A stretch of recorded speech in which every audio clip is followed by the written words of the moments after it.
안녕하세요. 저는 에디터십을 갖고 디자인과 관련된 컨텐츠 비즈니스를 하고 있는 전은경이라고 합니다.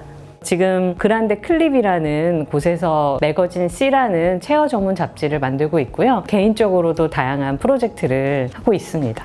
저는 원래 월간 디자인이라는 디자인 전문지에서 기자 편집장 디렉터로 17년 정도 일을 했어요. 월간 디자인에서 기자 편집장 디렉터로 일하면서 한 200권 정도 마감을 했었고요. 그러면 저를 대부분은 책만 만드는 사람이라고 생각을 하더라고요. 그런데 저는 비즈니스도 책임지는 역할을 했었어요. 컨텐츠를 생산하고 홍보하고 또 판매하는 것까지 전체적으로 신경 쓰는 일들을 더 오래 해왔던 것 같습니다.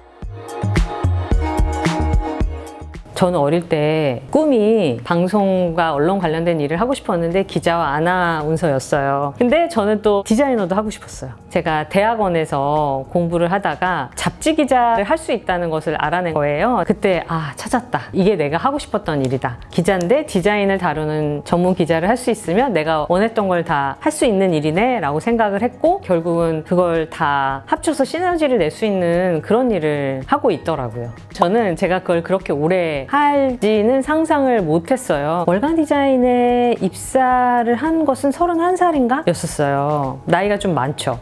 그 당시에 저는 너무나 심각했어요. 대학원 다니느라고 시간도 썼고 내가 제대로 된 직장에 들어갈 수 있을까? 굉장히 고민을 했었어요. 그전엔 되게 짧은 경력들이었기 때문에 내가 원하는 일을 할 수 있을까? 정말 우울했어요. 이미 30이 넘었는데 제대로 된 커리어를 갖지 못한다면 난 좀 어렵겠다. 이런 고민을 하고 있었던 찰나에 제가 월간 디자인에 그때 들어가게 된 거죠. 지치지 않았어요. 제가 너무 하고 싶었던 일이었고 적성에 맞았던 거죠. 물론 마감은 너무 힘들었어요.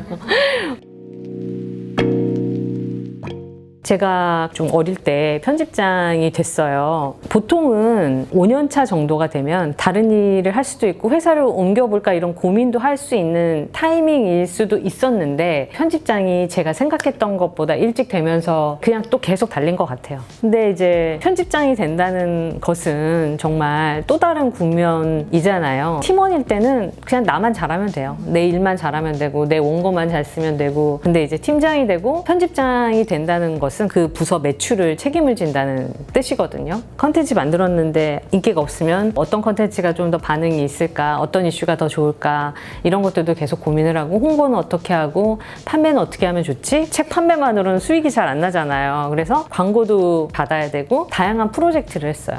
그래서 대기업들하고 디자인 관련된 전시 기획도 하고 이벤트도 하고 책도 만들어주고 다 했어요. 예전에 컨텐츠의 미래라고 버나트 아라드가 쓴 책이 있어요. 거기에서의 그 주요 내용, 컨텐츠의 함정에 빠지지 말아라. 잘 만들면 알아서 잘 될 거란 생각하지 말고 연결하는 게 중요하다. 그 책을 읽고 다시 생각을 하게 됐어요. 연결하는 능력이 더 중요하다. 전체 기획부터 시작해서 그 컨텐츠가 책일 수도 있고 전시일 수도 있고 행사일 수도 있고 컨퍼런스일 수도 있다고 생각하거든요. 그런 것들이 어떻게 연결돼서 사람들에게 보여지고 영향을 줄 수 있는지까지가 제가 좋아했던 것 같아요. 그리고 잘하고 싶었어요. 내가 열심히 만든 책 많은 사람들에게 영향을 주고 싶었고, 편집장이니까 그런 생각을 더 많이 했었던 것 같고요. 저는 사실 포기는 잘 안 하거든요. 아예 그냥 시작을 안 하든가 중간에 드롭시키는 일은 거의 없었어요. 일단 하면 잘 되든 죽이 되든 밥이 되든 끝장을 보겠다. 완벽보다는 완성이라는 말을 저는 참 좋아하거든요. 완벽을 추구하다 보면은 기약이 없어요. 언제 끝날지 모르고. 그래서 저는 마감이 있는 사실이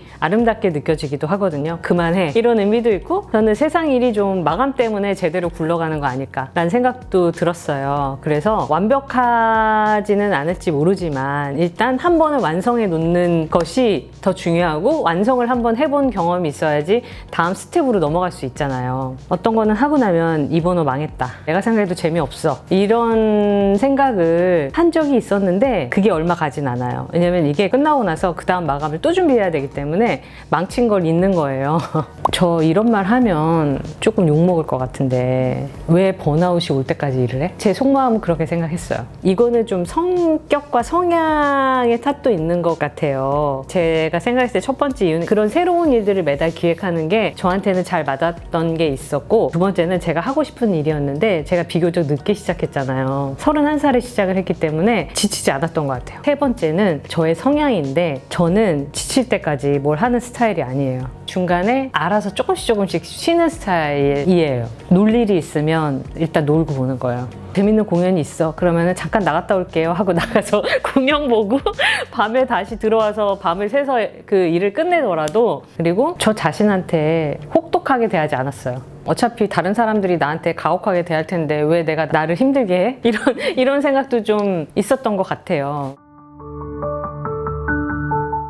배달의 민족, 김봉진 창업자, 현대카드 정태영 부회장도 계시고 뮤지션 싸이를 꼽을 수가 있을 것 같아요. 김봉진 의장님 같은 경우에는 한국에서 디자이너 중에서는 가장 성공한 분이기도 했고, 디자이너이기 때문에 할 수 있는 결정들이 많았거든요. 정말 베스트 케이스였던 거예요. 해외에 에어비앤비가 있다면 디자인 창업자, 이제 한국에는 김봉진 의장님 같은 분이 있었고, 현대카드 같은 경우에는 CEO의 디자인에 대한 관심과 디자인을 비즈니스에 잘 활용한 그런 기업이잖아요. 그래서 제가 디자인 저널리스트로 일했었을 때 가장 중요한 두 개의 기업을 뽑으라고 하면 배달의 민족하고 현대카드일 것 같아요. 두 분을 자주 인터뷰해서 뵀었고 책도 같이 만들었어요. 싸이는 두 가지 자아가 있어요. 싸이라는 뮤지션의 자아가 있고 피네이션 CEO인 박재상이라는 두 개의 자아가 있는데 굉장히 저는 재밌었어요. 박재상 씨가 본명이거든요. 박재상은 가수 싸이의 철저한 브랜드 매니저였어요. 서비스 마인드도 굉장히 있었고 엔터테인먼트가 뭔지를 정확히 아는 분이었더라고요. 브랜딩의 개념을 너무나 정확하게 이해를 하고 있었던 분이고, 제가 마지막에 그때 디자인이 뭐라고 생각하세요? 이런 질문을 그냥 한번 해봤어요. 그랬더니 웰 밸런스드라고 대답을 딱 하시더라고요. 훌륭한 대답이다 라고 생각했어요. 보통 디자인 잘 모른다고 얘기하거든요. 그 개념을 본인이 이해를 하고 있는 거예요. 브랜딩 관점으로 훌륭했었어요. 굉장히 좋은 디자인 경영 사례라고 생각합니다. 감히 하나 조언을 할 수 있다면, 가급적이면 크레딧이 있는 일을 하는 게 좋을 것 같아요. 저는 글 쓰는 게 아직도 힘들어요. 내가 왜 기자가 돼서 이 고생을 할까? 그리고 제가 남들보다 글 솜씨가 더 뛰어나다고 생각을 해본 적도 별로 없거든요. 근데 제가 그렇게 악착같이 막 눈 빠질 때까지 막 퇴고 10번씩 하고 이랬던 이유가 크레딧 때문이었어요. 왜냐면 그거는 전은경 기자라고 바이라인이 정확하게 나가는 일인데 창피하기 싫었던 거예요. 때로는 인터뷰했던 분에게 칭찬받고 싶어서 열심히 쓴 것도 있었어요. 크레딧이 있는 일을 하면 스스로를 위해서도 그렇고 그것은 남이 빼앗아 갈 수 없는 거거든요. 그래서 중요한 거는 가능하면 크레딧이 나에게 있는 일을 하시면 좋겠다. 자신의 일을 스스로 하고 싶은 사람이라면 굉장히 큰 도움이 될 것 같아요. 일을 잘하고 싶고 성공하고 싶으면 책을 읽어야 된다고 생각하고요. 창의력에도 저는 먹이가 필요하다고 생각을 하거든요. 창의력의 가장 좋은 먹이는 책이라고 생각을 해요. 어떤 일을 시작을 할 때 대부분 레퍼런스 막 찾는다고 하고 앉아가지고 책상 닦고 이런 것부터 시작하잖아요. 검색하다가 유튜브 보고 막. 그거는 내가 하려던 일에 대한 기본적인 기초가 없기 때문이에요. 저도 그랬어요. 항상 보면 잘 몰라서 하기 싫은 거거든요. 그럴 때는 갑자기 아이디어가 떠오르기를 기다리지 말고 도서관에 가서 관련된 책도 찾아보고 그런 일로 시작을 하는 것이 훨씬 건설적이지 않을까. 그리고 저는 새로운 일을 시작을 할 때는 먼저 책부터 찾아봐요. 그렇게 내가 책을 찾아보고 한 권이라도 읽고 한 프로젝트랑 그렇지 않은 프로젝트는 분명히 차이가 있다고 생각을 해요. 저는 책을 읽는 속도보다 사는 속도가 훨씬 빨라요. 그래서 책 안 읽는 것에 대해서 스트레스를 좀 받기도 했는데 완전히 날렸어요. 저는 책을 사는 것만으로도 생각할 거리와 저의 먹이를 확보했다는 생각을 하거든요. 그래서 사는 것 자체로도 저한테는 너무 위안이 되는 일이다. 그래서 일을 잘하기 위해서라도 독서는 꼭 필요하다. 뭐 이런 생각을 하고 있습니다. 성공하고 싶고 일을 잘하고 싶으면 책을 읽어라. 내 생애의 모든 순간, 지금까지 만난 모든 사람, 지금까지 했던 여행, 내가 이룩한 성공, 내가 저지른 실수, 내가 겪은 불행이 모두 내게 딱 맞았다. 그러니까 괜찮았다. 제가 좋아하는 책일수록 이런 걸 되게 많이 집어넣고 지저분해요. 저는 책에 막 낙서하는 스타일이거든요. 근데 제가 이 책을 보니까 밑줄을 굉장히 많이 친 거예요. 재밌게 읽었다는 뜻이거든요. 에리 와이너의 글솜씨에 반했어요. 내가 딱 이런 스타일로 글을 쓰고 싶은데 말이야. 이런 거 글솜씨가 너무 좋았고 너무 재밌고 즐겁게 읽었어요. 각 나라별 좋은 인생의 의미가 무엇인지를 찾아보는 그런 책이더라고요. 그래서 좀 많은 사람들이 읽어보면 좋을 것 같다. 이런 생각으로 골랐습니다. 같이 읽은 친구들에게 그런 거 물어봤어요. 너의 행복은 어떤 나라 스타일이야? 제가 딱 태국 스타일이라는 거 알았어요. 그 나라 잘 가보지도 않았는데 태국은 산옥이 재미라는 뜻이에요. 근데 산옥이라는 그 재미를 굉장히 중요시하고 마이펜라이 정신 같은 게 있더라고요. 그게 뭐냐면 괜찮아, 괜찮아 이런 건데 이게 완전 저한테 딱인 거예요. 힘들게 스스로를 내몰지 않는 거, 혹독하게 그런 것도 얼추 저랑 비슷했고 그래서 저한테는 태국 스타일의 행복이었던 것이다. 이 책 다 읽고 여행을 가야 되겠다.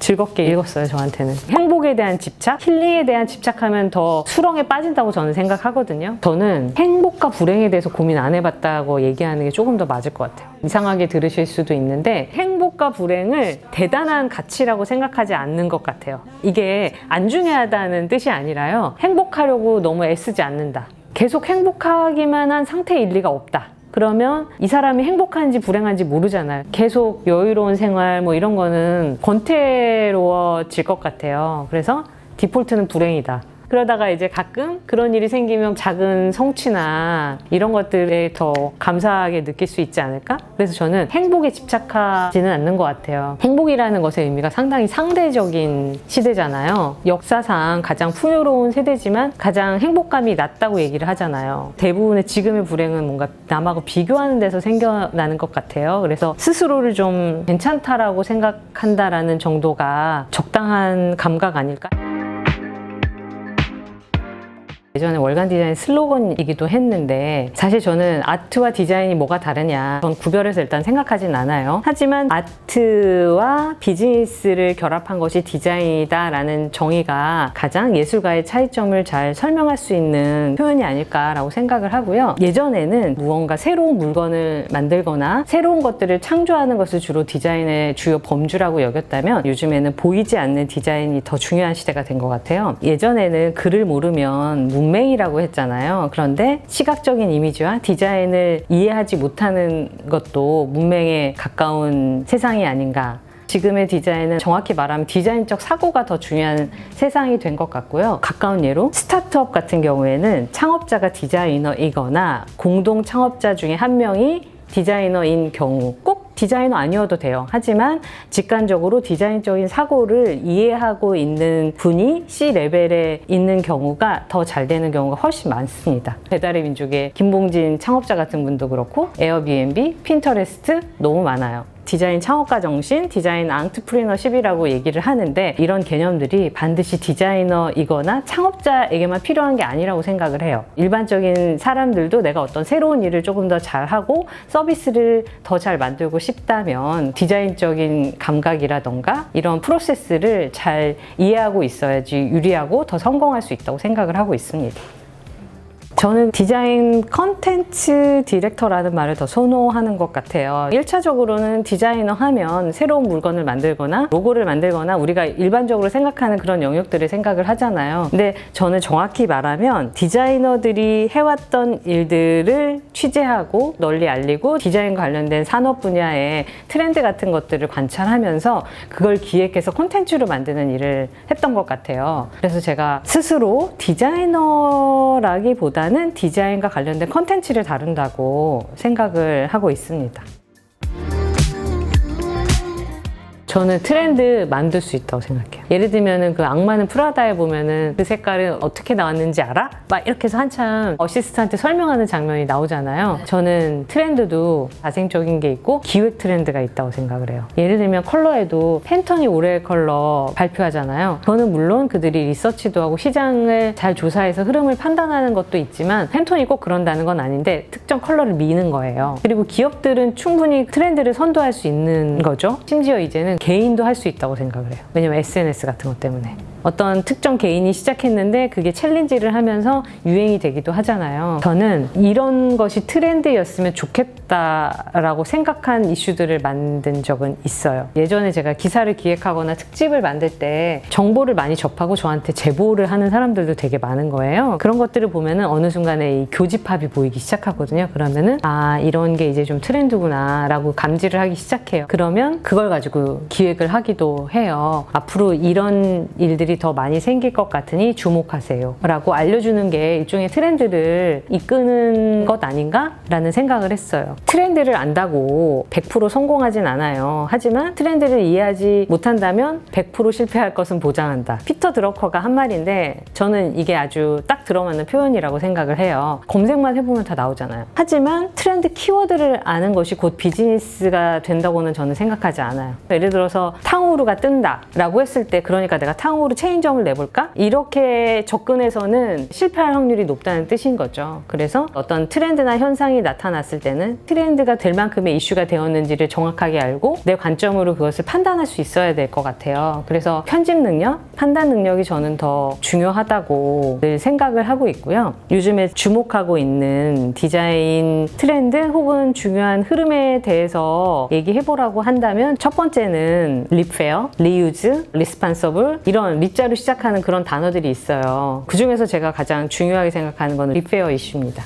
고쳐 쓰는 디자인이라고 말을 하고 싶은데 예전에는 고쳐 쓰면 절약이라던가 이런 의미를 생각을 했잖아요. 그런데 지금 립페어 이러면은 의식이 있는 소비거나 환경이나 여러 가지를 고민하는 사람이라는 인식을 주고 있고 고쳐서 쓴다는 것 자체가 새로운 형태의 과시? 이런 것들도 될 수 있다고 생각을 해요. 그리고 자신감의 표현이죠. 에르메스의 아티스틱 디렉터가 이런 말을 한 적이 있었어요. 보그와의 인터뷰에서 럭셔리는 수리할 수 있는 것이다 라는 말을 했거든요. 이것은 실제로 지금의 젊은 소비자들이 그걸 원하기 때문에 그렇거든요. 품위 있는 소비 형태가 될 수도 있을 것 같고요. 리로 시작하는 디자인 이슈의 연장선상에서 물욕 없는 디자인이라는 트렌드도 제가 계속 관심을 가지고 보고 있어요. 물건을 직접 사는 소비가 아니라 이제 경험 소비로 넘어갔다고 생각을 하거든요. 카드값 내역서 한번 보세요. 어디에 돈을 가장 많이 썼는지. 세대별로 좀 차이가 있긴 하지만 어떤 물건을 사거나 이런 소비보다는 여행을 가거나 되게 근사한 레스토랑에서 밥을 먹거나 맛있는 걸 사 먹거나 이런 식의 소비가 더 많지 않으세요?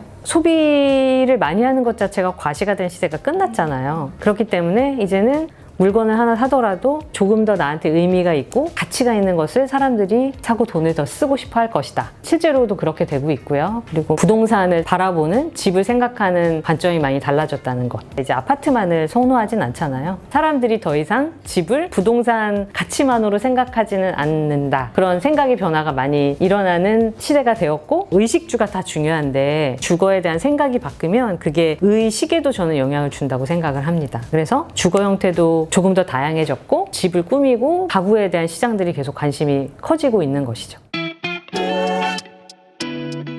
음식이 새로운 패션이다 라고 2020년인가에 제가 이렇게 썼는데 잡지 같은 것을 하다 보니까 이런 것이 좀 뜰 것 같아, 앞으로 주목받는 이슈가 될 것 같아 라고 어떤 일에 관심을 가지면 확산이 그때 되더라고요. 예전에는 패션이나 브랜드가 자기를 표현하는 수단이었거든요. 옷을 어떻게 입는지 그리고 내가 어떤 브랜드를 선호하는지. 근데 저는 이 음식이 패션화되고 있다는 생각이 들었어요. 미식이 그 역할을 하는 것 같아요. 미식을 통해서 여행 이슈로도 넘어가고 맛있는 거 먹고 싶어서 거기 가기도 하잖아요. 최근에는 제가 흥미롭게 생각하는 것은 음식을 선택하는 것이 정체성이나 정치적인 함의도 갖기 시작한 것 같아요. 예를 들면 비건 이슈 같은 거예요. 비건을 선택하는 데는 여러 가지 건강의 이유도 있지만 정치적으로 올바른 행위라는 것 그리고 다양성의 이슈 때문에 선택하는 사람들도 있거든요. 지금 가장 주목받고 있는 핵심 이슈는 음식인 것 같고 셰프들이 이 시대의 셀럽인 것 같다는 생각이 좀 들었어요. 궁극적으로는 디자인이 없다면 식문화라는 것은 생길 수 없다고 생각해요. 맛있는 거 먹고 그냥 끝나는 건데 디자인이라던가 그런 관점이 없으면 문화로 자리 잡지 못한다는 거예요. 그래서 지금 디자인이 식문화에서 정말 더 중요한 시점이 아닌가. 그리고 포스팅 보세요. 다 음식 사진 올리지. 예전에는 보이는 디자인을 하는 게 굉장히 중요했어요. 지금의 디자인은 보이지 않는 경험이라던가 이런 것들을 설계하는 쪽으로 좀 더 무게가 옮겨져 가고 있고 더 중요한 영역으로 바뀌고 있어요. 사용자 경험 디자인이라고 요즘 많이 말을 하잖아요. 항공사 같은 것들이 디자인 익스피리언스 시스템을 새롭게 만들고 있는데 고객이 여행 예약을 해서 비행기를 타고 여행지에 도착할 때까지 전 과정 자체를 새롭게 설계하는 것들, 이런 것도 또 디자이너의 역할이에요. 이거는 꼭 새로운 것을 만드는 사람만이 디자이너가 아니다라는 개념에서 오기는 하는 건데 요즘 디자인팀을 보면은 디자인 전공자만 뽑지 않아요. 다학제적으로 뽑거든요. 역사학자라던가 과학자, 엔지니어 이런 사람들도 그 팀에 들어가 있어요. 일반 기획자보다 디자인 기획이 유리한 게 뭐냐면 기획은 뭔가 말로 설명하거나 직관적이지 않아요. 근데 디자인 기획이 들어가게 되면은 이 프로세스가 한눈에 보이고 시각화하기 때문에 많은 사람들이 똑같은 생각을 할 수가 있고 코드를 맞추는데 좀 더 유리한 거죠. 디자인의 가치 측정이라는 게 디자인만 바꿨다고 해서 물건이 잘 팔리고 매출이 올라갔다라는 것을 직관적으로 설명하기는 좀 어려울 수 있을 것 같아요. 이걸 어떻게 숫자로 증명할 수 있을까? 증거를 하나 찾았습니다. 디자인 잘하는 기업의 주가가 높다. 이거는 예전에 영국의 디자인 카운슬이라는 곳에서 조사를 했는데 디자인 선도 기업들의 주가가 보통 일반 기업들에 비해서 2배 더 높다라는 것을 증명을 했어요. 그리고 주가를 흔든 유명한 사건이 하나 있잖아요. 조너선 아이브가 애플을 퇴사한다고 발표한 날 총액이 한 10억 정도 일시적으로 빠진 적이 있습니다. 지금 시대의 디자이너의 영향력을 반증하는 사건들 중에 하나가 아닐까라고 생각을 합니다. 좋은 인생의 의미를 고민하시는 분들께 행복의 지도 이 책을 추천해 드리고 싶고요. 최성희 켈리타앤컴퍼니 대표님과 최소연 네이버 디자인 마케팅 부문장님께도 이 책을 권해드리면서 다음에 출연을 해주시면 좋을 것 같습니다. 추천드립니다. 일단은 저한테 그렇게 많은 질문을 내가 어떤 사람인지 그 질문을 보면서 생각을 하게 됐고요. 그런 것들이 저한테 감사했고 좋았어요. 제가 책은 비록 많이 사지만 다독가는 아닌데 이런 귀한 콘텐츠에 출연할 수 있는 기회를 주셔서 감사합니다 라는 생각도 들었고요. 그리고 책을 더 열심히 더 많이 사면서 읽어야 되겠다 이런 생각도 했습니다. 창의력에 먹이를 주는 그런 채널이 되셨으면 좋겠습니다. 네.